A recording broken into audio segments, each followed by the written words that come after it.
ഒന്നാമതായിട്ട് പ്രളയക്കെടുതിയിൽ ദുരിതങ്ങൾ അനുഭവിക്കുന്ന ജനങ്ങൾക്ക് ആശ്വാസം എത്തിക്കുന്നതിന് കേരളത്തിലെ കോൺഗ്രസിന്റെ മുഴുവൻ ഘടകങ്ങളോടും പ്രത്യേകമായിട്ട് നിർദ്ദേശം നൽകുകയാണ്. എല്ലാവരും ജനങ്ങളുടെ ദുരിതത്തിൽ സഹായമെത്തിക്കാനും രക്ഷാപ്രവർത്തനങ്ങളിലും മുൻകൈയെടുത്ത് മുന്നോട്ട് വരണമെന്ന് എല്ലാവർക്കും നിർദ്ദേശം നൽകുകയാണ് KPCC.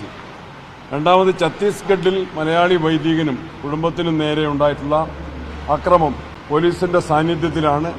അതേറെ പ്രതിഷേധാർഹമാണ്. ബജറംഗ് പ്രവർത്തകർ, സംഘപരിവാർ ശക്തികൾ പോലീസ് ഒത്താശയിലാണ് അവരുടെ ആരാധനാലയത്തിൽ കയറി പ്രാർത്ഥിച്ചുകൊണ്ടിരിക്കുമ്പോൾ ഈ അക്രമം നടത്തിയത്. അതിനുള്ള വലിയ പ്രതിഷേധമറിയിക്കും. നിലമ്പൂരിലെ കോൺഗ്രസിന്റെ സ്ഥാനാർത്ഥി സംബന്ധിച്ച് ഞങ്ങൾ അവസാനവട്ട ചർച്ചയിലാണ്. AICCക്ക് ഇന്ന് തന്നെ KPCCയുടെ പേര് നൽകിക്കൊണ്ടുള്ള നിർദ്ദേശം നൽകും. അതിനുള്ള ചർച്ചകൾ തുടരുകയാണ്. ഇന്നിലേറെ പേരുകൾ ചർച്ച ചെയ്തുകൊണ്ടിരിക്കുകയാണ്. രാവിലെ അല്ല, ഇന്ന് തന്നെ ഉണ്ടാകാനാണ് സാധ്യത.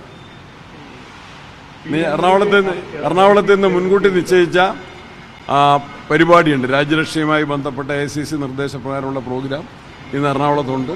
ആ പരിപാടിയുമായിട്ട് ബന്ധപ്പെട്ട് ഞങ്ങളെല്ലാവരുടെയും ഉണ്ട്. അതുകൊണ്ട് ആവശ്യമായിട്ടുള്ള ആലോചനകൾ നടത്തിക്കൊണ്ടിരിക്കും. തെരഞ്ഞെടുപ്പിലുണ്ടാവും. PV അൻവറിന്റെ സ്വാധീനം തെരഞ്ഞെടുപ്പ് ഫലത്തിലുണ്ടാവും. UDF അനുകൂലമായിട്ട് PV അൻവർ സജീവമായിട്ട് തന്നെ തെരഞ്ഞെടുപ്പിൽ UDF സഹായിക്കും. എല്ലാ വിഭാഗത്തിന്റെയും പിന്തുണ കോൺഗ്രസിനും UDF ഉണ്ടാകും. ഞങ്ങളുടെ ശ്രദ്ധയിൽപ്പെട്ടിട്ടില്ല. തികഞ്ഞ ആത്മവിശ്വാസത്തിലാണ്. ഈ തെരഞ്ഞെടുപ്പിൽ നിലമ്പൂർ ഞങ്ങൾ തിരിച്ചുപിടിക്കും. എന്ന് വെച്ചാൽ UDF തിരിച്ചു പിടിച്ച് നല്ല ഭൂരിപക്ഷത്തോടുകൂടി അധികാരത്തിലേക്ക് MLA ആക്കി കൊണ്ടുവരാൻ ഞങ്ങൾ എല്ലാ ശ്രമങ്ങളും നടത്തുന്നുണ്ട്. അതിൻ്റെയുള്ള ചർച്ചകളും അതിനുള്ള പ്രവർത്തനങ്ങളും നിറവേറ്റിക്കൊണ്ടിരിക്കുകയാണ്. അത് ഇപ്പോൾ പ്രസിഡന്റ് സൂചിപ്പിച്ചതുപോലെ ഇന്ന് വൈകുന്നേരത്തോട് ഒക്കെ കാര്യങ്ങൾ തീരുമാനമാകും എന്നുള്ളതാണ് ഞങ്ങൾ ചിന്തിക്കുന്നത്. പക്ഷേ ഈ സമയം കിടക്കുകയല്ലേ.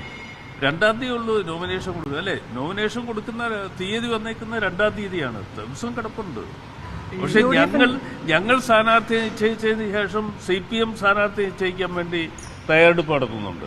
അപ്പോൾ CPM നടത്തുന്ന ഈ കള്ളക്കളികൾ എന്ന് നിങ്ങൾക്ക് ഏവർക്കും മനസ്സിലാക്കാൻ പറ്റും. അവർക്ക് സ്ഥാനാർത്ഥിയെ നിശ്ചയിക്കാനുള്ള ഭയപ്പാട് ഇപ്പോൾ നിലനിൽക്കുന്നു എന്നുള്ളത് ഒരു സത്യാവസ്ഥയാണ്. അതാണ് ഇപ്പോൾ UDF സ്ഥാനാർത്ഥിയെ നിശ്ചയിക്കട്ടെ, അതിനുശേഷം ഞങ്ങൾ ആലോചിക്കാൻ, ഞങ്ങൾ ചിന്തിക്കാം എന്നൊക്കെ പറഞ്ഞ് രക്ഷപ്പെട്ടു പോകുന്നു.